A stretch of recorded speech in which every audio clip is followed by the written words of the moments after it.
Welcome to This Week from Blue Mountain Broadcasting. I'm so glad that you've tuned in for our show today. I'm Lynelle Ellis, your host and the president of Blue Mountain Broadcasting Association. And today I'm going to be interviewing David Lopez, the director of the Center for Humanitarian Engagement at Walla Walla University. And he has some really interesting updates about what the CHE is working on here in our community. So please stay tuned for that. And also some good updates during the station news segment that you won't want to miss. But first, let's spend a little time with our devotional thought. I've been thinking about prayer and the purpose of prayer. Why is it that we pray? And what does God intend for us when we pray? I've been reading a little bit about prayer from various Christian authors, trying to find out what they have to say about prayer.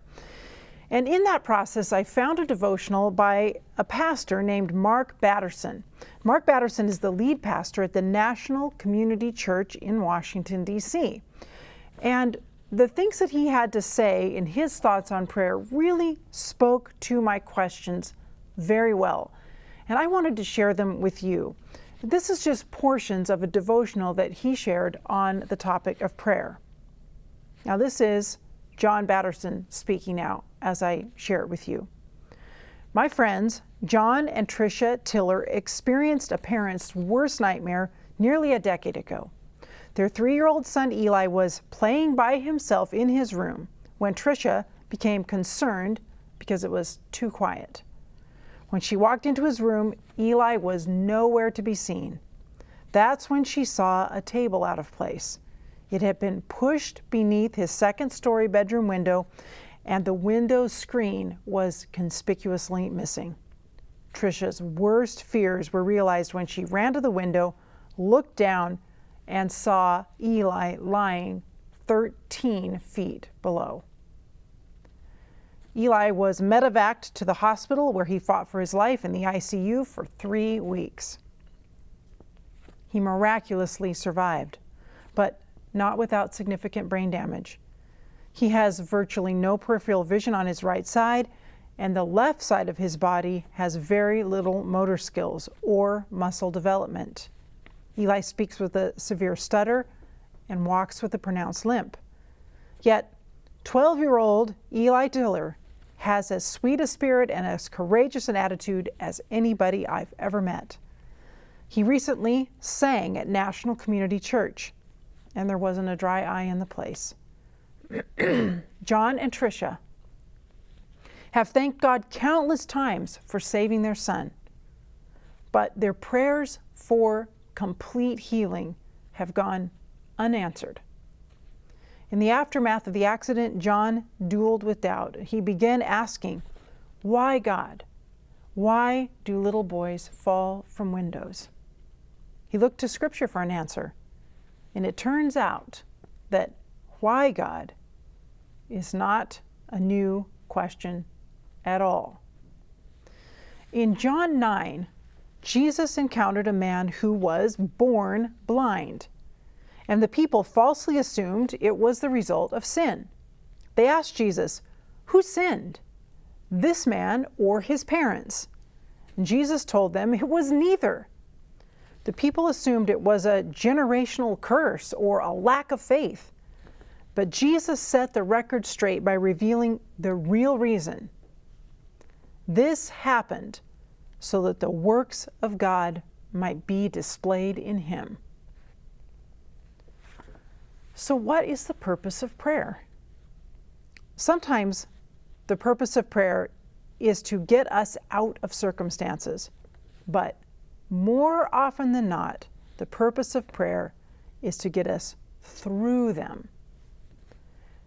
I'm certainly not suggesting we shouldn't pray deliverance prayers, but there are times we need to pray prevailing prayers. We need to ask God to give us the grace to sustain, the strength to stand firm, and the willpower to keep on keeping on.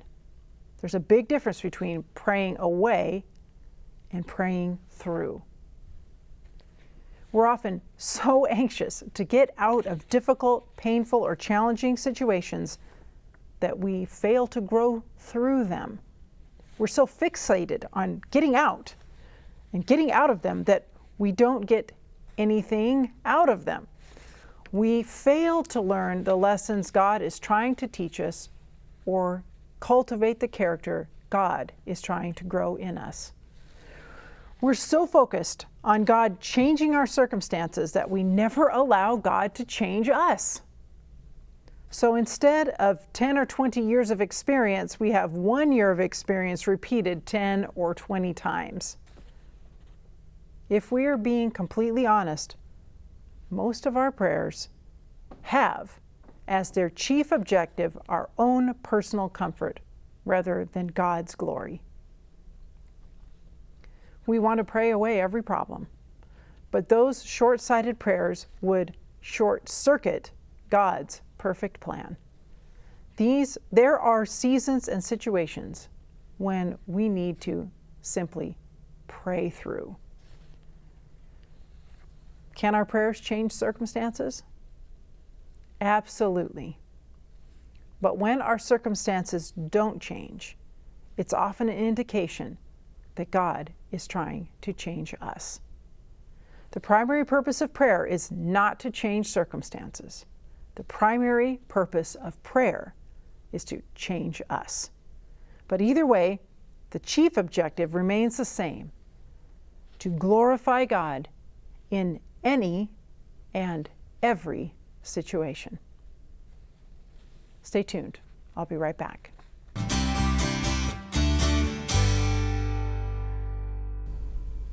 Welcome back. Joining me now is David Lopez, Director for the Center for Humanitarian Engagement at Walla Walla University. David, it's great to have you here. Thank you so much for having me. It's time for an update for our viewers. At least it feels like an update for me, because I do chat with you every so often about what's going on with the Center for Humanitarian Engagement, or the CHE. That's a little bit easier to say. It is, as we like to call it. But really important organization, not only at the university, but for our community. And so it's summer, and in some ways we might think, oh, well, in summer there's not so many students around, but there's been a lot happening, and you've been active, and I'd love to hear about it. Absolutely. Well, we've been busy in many different ways. One of them has been with a COVID response, and so working very closely with Providence, our local hospital, and of course our emergency management systems and our county health department.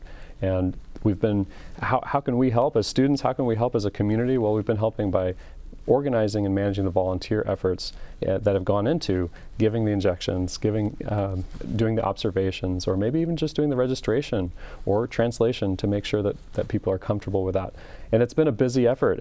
It started February 18 and has been going since then. We've did 33 mass clinics where there was These were at the fairgrounds? At the fairgrounds, yeah, 800 to 1,000 to I think one day we did 2,500 vaccinations.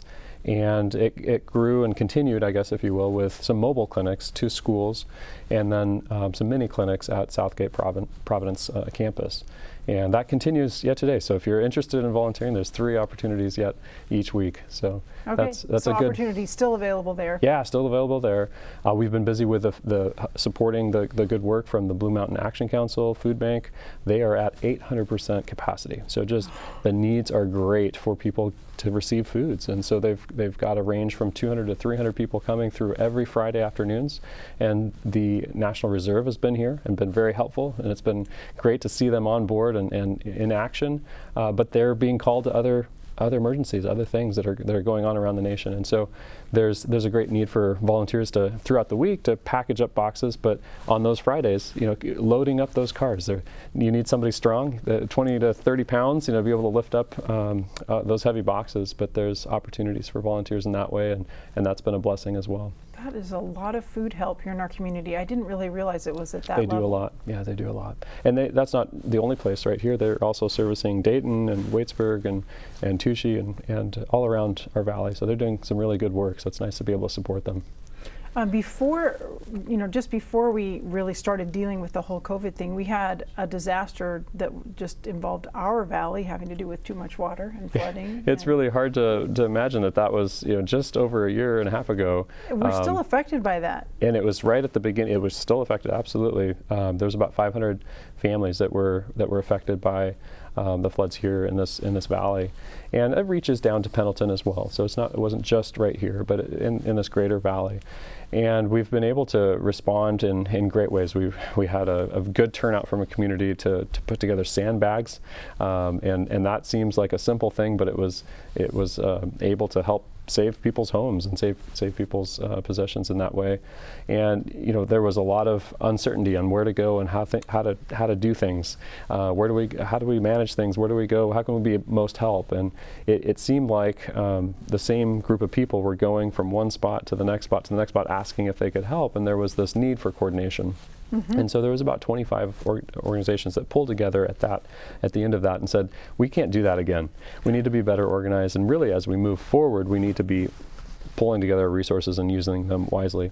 And so the Blue Mountain Long-Term Recovery Group team was formed, and just excited to be a small part of that. We also are involved in the volunteer coordination when it comes to that work here.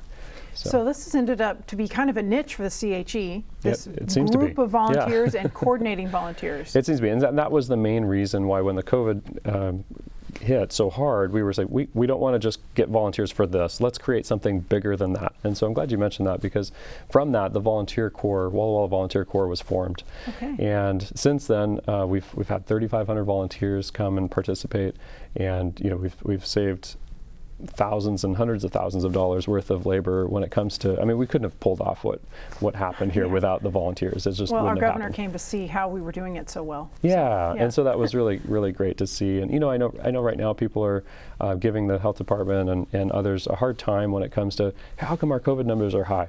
Well, when you look at it, I was talking to Dr. Kaminsky just yesterday, and when you look at it, we're doing a higher number of testing. So we have 52% higher testing here in Walla Walla County than the other counties in Washington State.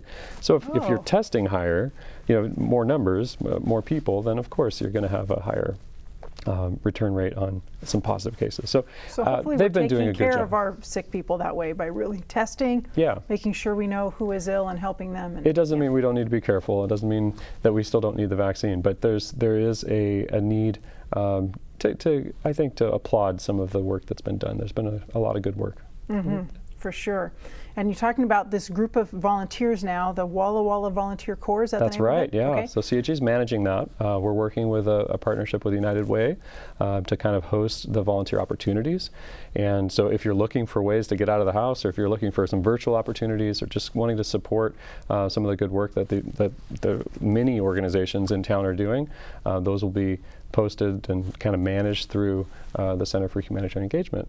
Yeah, and this certainly goes beyond students from Walla Walla University. This is absolutely. Our community members. Yeah, there's way more community members at this point than students. It's been really fun to see everybody work together. We were talking, it's hard not to talk about COVID in just about every interview I do, actually. Oh, really? Well, in one way or another, it comes into a lot of parts of our lives. Yeah. But we've been talking about kind of the health side, yeah. But we all recognize that there's another side as well that's also very challenging. It has to do with isolation. It has to do with precautions. It has to do with not knowing, should I this or should I not? Mm-hmm. And various people have different comfort levels, which has created some awkwardness socially, I think. Some social distancing as well. That whole, just that term is awkward. Yeah. But it feels unnatural, doesn't it? Yeah, it feels unnatural. It is unhuman. And so as we kind of come back into these different societies in different ways, I've experienced some students that were coming to volunteer at these clinics that were unable to put together a full sentence. And literally just not used to working and being around people. They've been hiding behind their screens, doing class, doing entertainment and communication, everything, behind that. And so realizing that, I think, is the first step, that we're all grieving, we're all going through something different in that scope, but what can we do to be able to kind of combat that? What can we do to kind of oversee that and get through this? And I think even before COVID, this is something that maybe was not natural to everyone, the idea of coming outside of your comfort zone. Yes, actually, even before COVID, a lot of us were on our screens maybe more than we needed to be, or that sort of thing, not used to kind of getting out and connecting with people that we didn't know. Right, and so it become very clear, as we've been a resource to be able to help our community. And as we've been looking at ways of helping our community, that we've had a response from our community to say, I'm okay, go help somebody else. I'm all right. And when there really, truly was a great need. I think my next door neighbor is one case, where I check in, she's 82. Do you need anything? Oh, no, I'm good. Are you doing okay? Yeah, I'm doing okay. Headed to Walmart. Do you need something? No, she says, I'm fine. I can do this. I can do this. And that's kind of our go-to. I can do this. And it wasn't until every day, just checking in. Hey, how's it going? What's on your plate today? Or, hey, these are beautiful flowers. Tell me about these flowers. How do you do your garden so well? And these type of conversations that were happening, that through that, at the end of that, there was sometimes, well, since you're here, could you get this box down for me? Or there's a light that needs to be changed.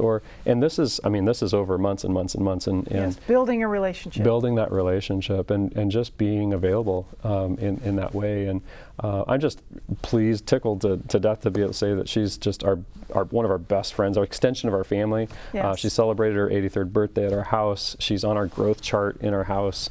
Yes. Every Sunday she's welcome for pizza. And so there's kind of this really great relationship that's developed over this time. So that combined with what we were seeing in the community really led me to think we need to create a mechanism, a tool, a program, if you will, that would help people connect again and be able to feel comfortable during that. And so we've been building over the summer a program called Hey Neighbors. Hey Neighbors. Okay. Yeah, Hey Neighbor. And so we've been looking at challenges, and so saying, hey, can you sign up for this challenge? There's going to be 4 challenges over a month, and it's really simple, but here's the challenge. And you can kind of choose the risk factor that you're wanting. Maybe you're just wanting to do a surprise or something off the cuff, or some of the intentional kindness that we've seen of paying for somebody else's Starbucks, whatever it may be. There's going to be different levels of that for your workplace, for your place of worship, for your community, your neighborhood, wherever you may be. And so those are going to be some fun. Is this like an app, or how do you get the challenge? I think we'll get it to an app, but I think at this point what we're going to do is just kind of some cards that you can physically hold on to and kind of pass on to somebody else. But yeah, it's going to be a great program that'll build, we're hoping, into a small groups network where you'd be able to then, hey, you have a common interest in gardening, so let's pull a couple other people from the Hey Neighbors program and let's get together and do more gardening together, or cooking, or walking groups, or whatever it may be when it comes to that. And then as well, really emphasizing the good work of the Walla Walla City and College Place with their neighborhood engagement program. I bet you many people don't know about this program, but they will give $500 to anyone that would put together a neighborhood block party, engagement party, whatever it may be, some sort of neighborhood engagement program. That'll pay for. The city will give you money? Yeah, the city will give you money to have an event. They want you to get to know each other. They want you to know your neighbors' names. And I've seen on the calendar there's some as simple as just an ice cream feed at a park. Let's go out and celebrate. But we want to kind of guide it a little bit more, and so kind of put together an advisor, a student that would be trained on how to do the marketing for something, how to plan it, how to get it out there, and give a little bit more ideas on how that could be. Like, let's celebrate a job promotion or a birth in the community, or whatever it may be, so that we can really draw together and support each other during this time. Yeah, we just have a brief bit of time left, but I know students are going to be arriving in mass back on campus pretty soon. I'm so excited. You're probably gearing up for that. I'm so excited. Yeah, we are. We have Service Day, Fall Service Day, that's coming up October 20, and so we're in communication with 20 to 5, I think, community partners to pull that off. And last year we had to cancel it, unfortunately, but the year before, that was our first year doing it, for CHE doing it, and we had 700 people involved. And so I'd love to see those numbers again, and I think the community is expecting it and wanting this to happen. One of the things that we're seeing a big need for is a trailer, is a covered trailer to put our tools in, to be able to kind of pull that off. So if anybody knows of someone that's got an extra trailer laying around the farm, let us know. That would be really helpful. But yes, there's that, and then of course we have our first year students coming in a week before to do some training, and we get to talk to them about service for a full day. And so we're excited about helping them guide their experience here at Walla Walla University to not just be an event, but really to be a lifestyle as they start applying what they're learning into our communities. Yes. So it's really exciting. Good. Yeah.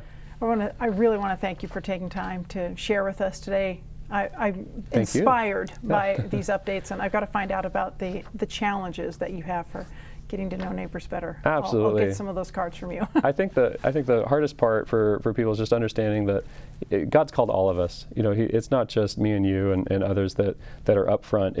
He's called all of us, and are we listening? You know, are we going to respond to that? So take some time today to listen. Take some time to challenge God and give you an opportunity to connect with somebody that you haven't connected with before. Very good. Thank you, David. Yeah, thank you. And thank you for watching. Stay tuned. I'll be right back.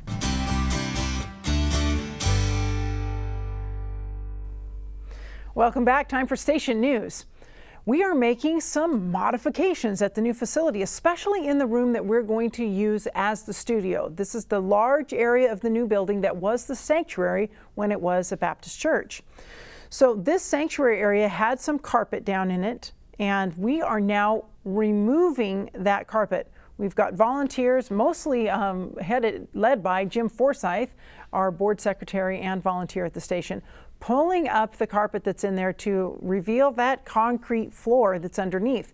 And that's what we really need for our studio. We need a nice, firm, solid flooring where we can roll cameras, use the tripods on their dollies and that sort of thing. So that's one of the great new things that's happening there. And then also there was a platform area that was used when it was a sanctuary, and that platform is being removed as well.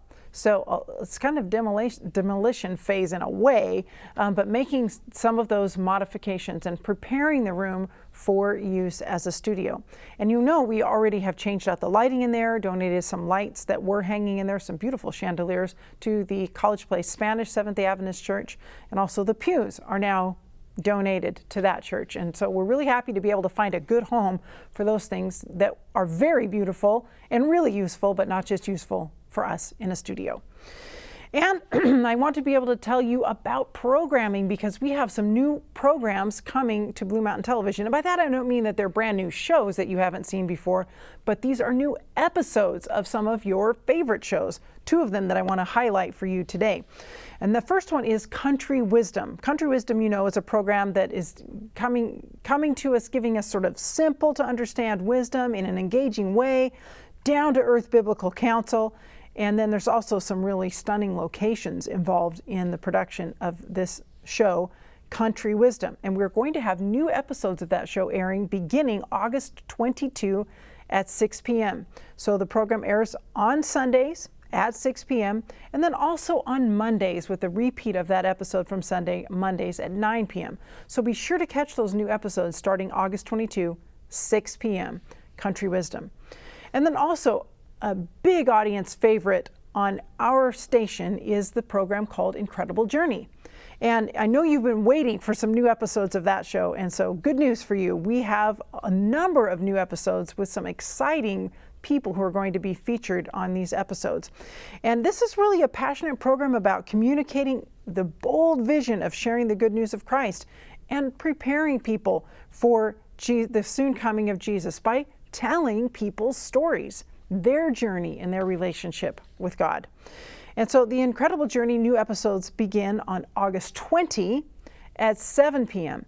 And you can watch this program on Fridays at 7 p.m. And then we also have repeat of the episode on Sundays at 7:30 p.m. So either Fridays at 7 or Sundays at 7:30. So again, new episodes of the Incredible Journey.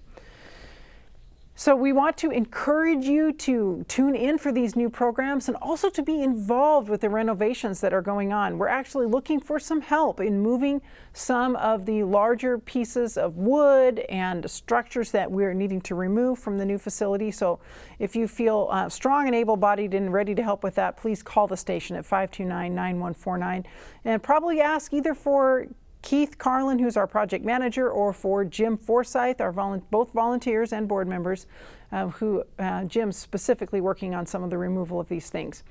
So we can use some help there. Obviously, we also need your prayers for the move that we are making, and it's slow progress in a way, it feels, because we've got to do these things just step by step as the funds come in.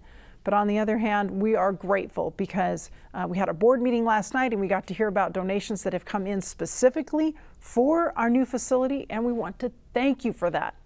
and ask you to continue to send those gifts, not only for our operations at Blue Mountain Television, and that's very, very important, the daily operations, but your gifts that are specifically for the new facility are so helpful as we move forward. Summer can sometimes be just a little slower for gifts. So we're looking forward to that picking up a little bit more as we're coming toward the end of summer now, and asking for your contributions to the station that can give us a boost here as we are now in August. And wanting to make these changes at the new facility as quickly as we can so that we can move over there with the operations for Blue Mountain Television. And I definitely wouldn't want to leave out the importance and benefit of your prayers. Thank you for praying for this ministry and for this station. And also all that you do to connect others with the television station, with what we're doing, by telling them about programs that are on the station.